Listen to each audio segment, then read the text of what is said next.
नमस्कार आपण समस्ती को ओडिशा पाणीपाग चैनल रे स्वागत। बंगोपसागर सृष्टि होता बात्या डिटोवा प्रभाव रे श्रीलंकार बहु अंचल बहुत धनजीवन क्षति होती एवं यह वर्तमान भारत उपकूल आड़की मुहाऊँची जोटी स्थलभाग छुईब से पवन बेग अधिक रहा सहित प्रबल वर्षा एवं यार प्रभाव में ओडिशार अधिकांश किसी जिले में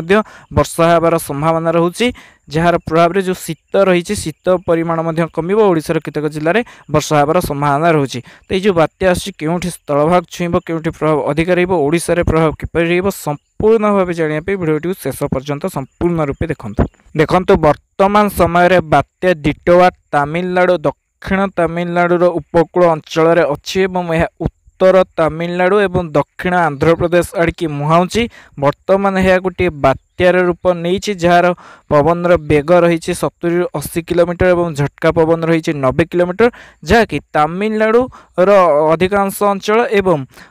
दक्षिण आंध्र प्रदेश अंचल अनुभूत होबार संभावना रही। आगामी 24 घंटा से सब अंचल तमिलनाडु अधिकांश अंचल प्रबल वर्षा हो तापर धीरे धीरे ता दुर्बल होकर उत्तर को जितेबाला गति कर आंध्र प्रदेश आड़की गति कर आंध्र प्रदेश में वर्षार परिमाण बढ़ियार संभावना रोचे 30 तारिख और 1 तारिख में। ओडिशार जी देखा तार प्रभाव में जिते आंध्र प्रदेश में वर्षा हो 1 तारिख बेलू से ओडिशार दक्षिण ओडिशार जिला मानक मेघुआ पाग संग वर्षा होबार संभावना रोचे। विशेषकर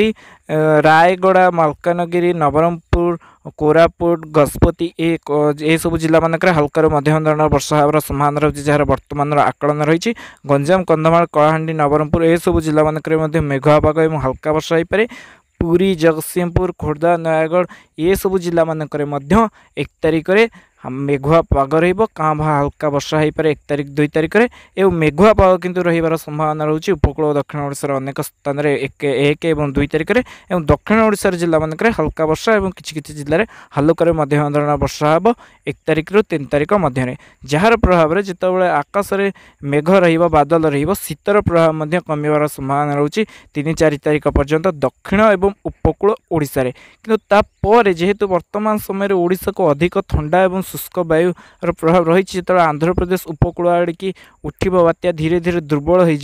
होड़शा आड़की आसीपर नहीं केवल ओडिशार किसी जिले में हल्का वर्षा हो। मुझे जो जिला गुड़िया कहली 1 ରୁ 3 तारिख मध्य से जिला गुड़िक हल्का वर्षार संभावना रोचे। बड़ वर्षा ना दक्षिण ओडिशार जिले में हल्कार मध्यम धरण वर्षा उपकूल ओडिशार काँ भाँ हल्का वर्षा हो पारे कि मेघुआ पाग रही शीतर प्रभाव कम। आगक जदि कौन लघुचाप आसे आपण सर्वप्रथम खबर जानीपर जोड़ी हो ओडिशा पाणीपाग।